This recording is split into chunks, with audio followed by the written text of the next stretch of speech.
नामांकन का दौर चल रहा है और सरायकेला से पूर्व सीएम चंपई सोरेन ने बतौर बीजेपी प्रत्याशी नामांकन उनका हुआ है। और ऐसे में देखिए तस्वीरें हम लगातार आपको दिखा रहे हैं। विधानसभा सीट सरायकेला की है, बीजेपी प्रत्याशी है वहां से चंपई सोरेन। थोड़ा मुश्किल जरूर होगा क्योंकि 2019 और 2024 के समीकरण को अगर हम समझे तो पिछली बार जरूर ये जेएमएम पार्टी में थे, लेकिन इस बार कमल खिलाने का ये वादा और दावा के साथ इस बार चुनावी रण में है। तस्वीर हम आपको दिखा रहे हैं सरायकेला से।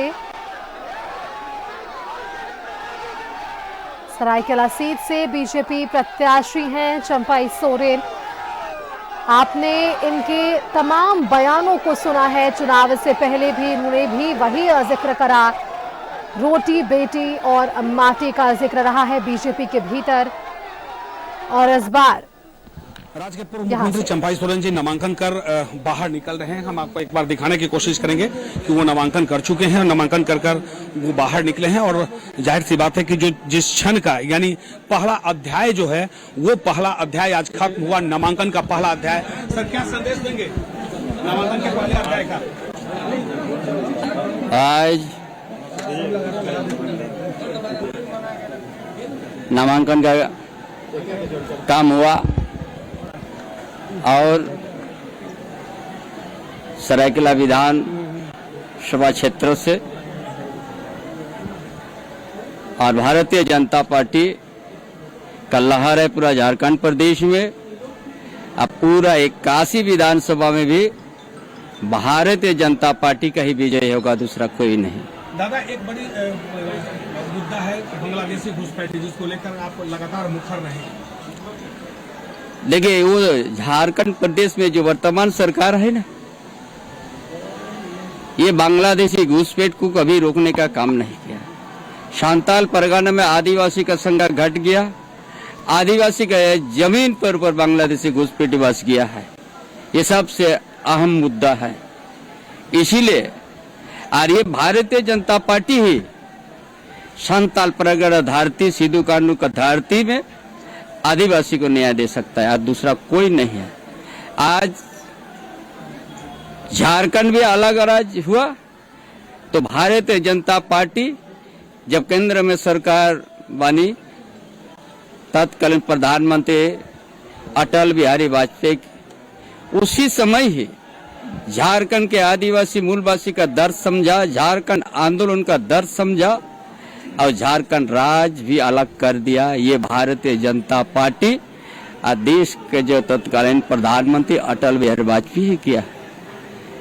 और संथाल आदिवासी में यदि ओलची की लिपि को भी 8वां अनुसूची में यदि शामिल किया है, वो भी भारतीय जनता पार्टी अटल बिहारी वाजपेयी ही उसको आज 8वां अनुसूची में शामिल किया है।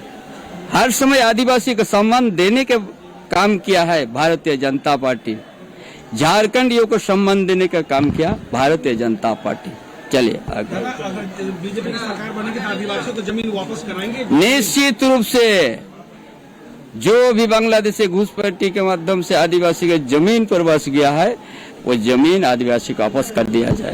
निश्चित तौर पे ये बड़ी बात इन्होंने कह दी कि जी बांग्लादेशी घुसपैठी ये बड़ी समस्या है और उस समस्या का समाधान निश्चित तौर पे भारतीय जनता पार्टी कर सकती है और लगातार ये मुखर भी रहे हैं। हालांकि इन्होंने साफ तौर पे कह दिया है कि इस बार बीजेपी की सरकार बनी तो आदिवासियों के जमीन हड़पने वाले उन बांग्लादेशी घुसपैठियों से जमीन और मकान वापस करा लिया जाएगा।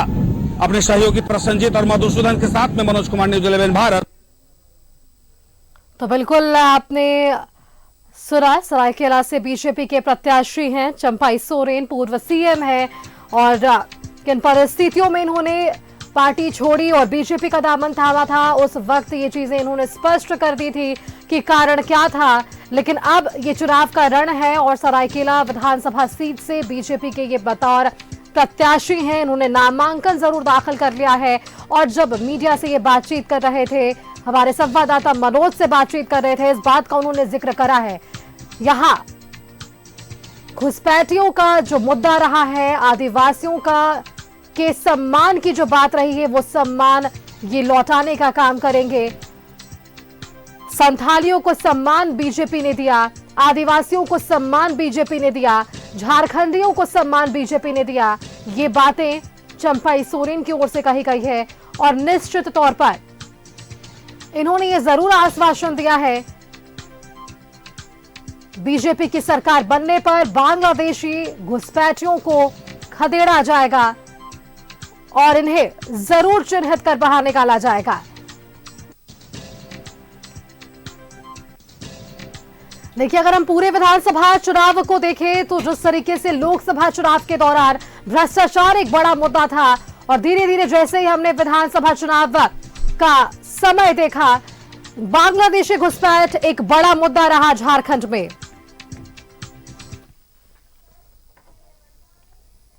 सरायकेला से हमारे संवाददाता मनोज हमारे साथ जुड़ चुके हैं। मनोज का रुख करते हैं। और मनोज, आपने सुना चंपाई सोरेन से जब आपने बातचीत की तब कई बातों का उन्होंने जिक्र करा कि झारखंडियों को, संथालियों को, आदिवासियों को बीजेपी ने सम्मान दिया है और बीजेपी की सरकार बनती है तो बांग्लादेशी घुसपैठियों को खदेड़ा जाएगा। ये आज बड़ी बातें न्यूज़ 11 भारत पर चंपाई सोरेन ने की है। 2.5 साल बनाम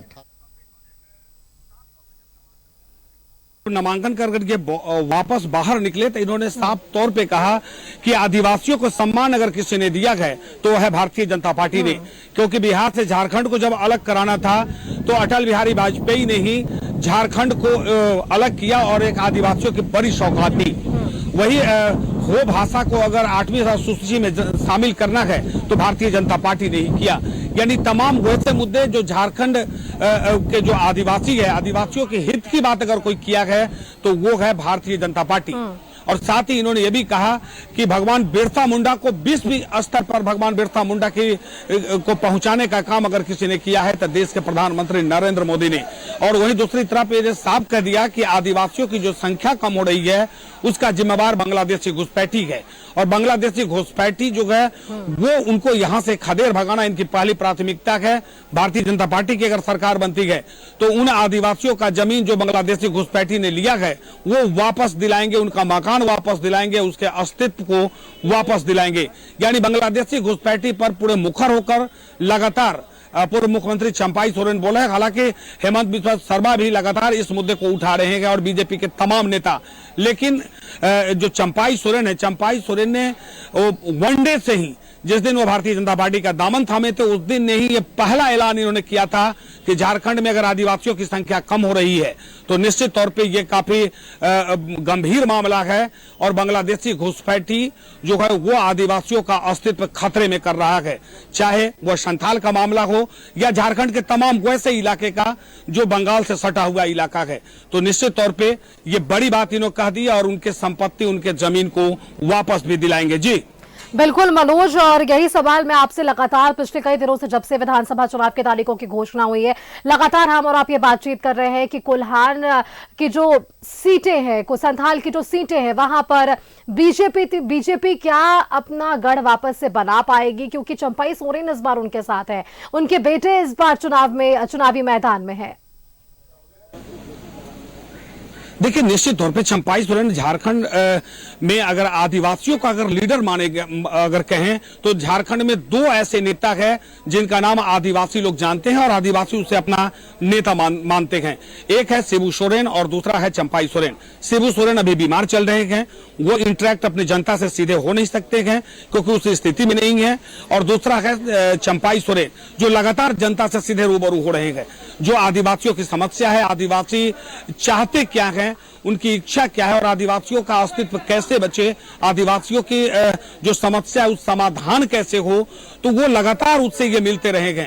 तो आदिवासी को लेकर ये एक बड़ा नेता है ही। और निश्चित तौर पे जहां कोल्हान 2019 में नगण्य था, भारतीय जनता पार्टी यहां पर शून्य में थी, तो इस बार भारतीय जनता पार्टी अपनी पकड़ बनाती दिख रही है और जो हवा है वो हवा का रुख कह रहा है कि निश्चित तौर पे परिवर्तन दिख रहा है। चाहे वह संथाल की बात कर ले, चाहे वह कोल्हान की बात कर ले या तमाम झारखंड की बात कर ले, तो परिवर्तन की जो लहर है वो देखने को मिल रहा है। जी बिल्कुल मनोज, चलिए शुक्रिया आपका मनोज, आपका हमारे साथ जुड़ने के लिए, जानकारी हमारे दर्शकों के साथ साझा करने के लिए। तो देखिए, कोल्हान और संथाल का इस बार समीकरण क्या कुछ होगा, 23 नवंबर को चीजें स्पष्ट हो पाएगी। मेरे साथ इस बुलेटिन में इतना ही आगे, आप देखते रहिए न्यूज।